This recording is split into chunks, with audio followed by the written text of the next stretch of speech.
আন্তর্জাতিক মাতৃভাষা দিবসে সাধারণ মানুষের চোখ যখন কেন্দ্রীয় শহীদ মিনারের দিকে, তখন বাদ যায়নি জাতীয় ক্রিকেট দলও।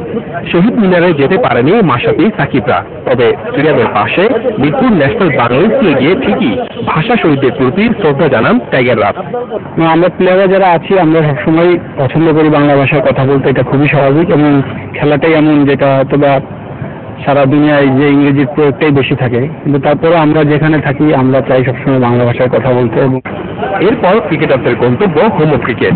ঘরের মাঠে টানা 3 এশিয়া কাপে বাংলাদেশের প্রথম ম্যাচটা ফেভারিট ভারতের বিপক্ষে। 5 পেসার নিয়ে শক্তিশালী পেস অ্যাটাক বাংলাদেশের। গত বছর পেসেই সাফল্য এসেছে, তাই স্পিনে না ঝুঁকে পেসেই শক্তি বাড়াতে মনোযোগী টিম ম্যানেজমেন্ট। আমার বিশ্বাস স্পোর্টিং উইকেটই হবে। স্পোর্টিং উইকেট হলে যে পেসাররা ভালো করতে পারবে না সেটা ভুল, অথবা হ্যাঁ সবাই একসাথে ভালো করা কঠিন একটা ম্যাচে।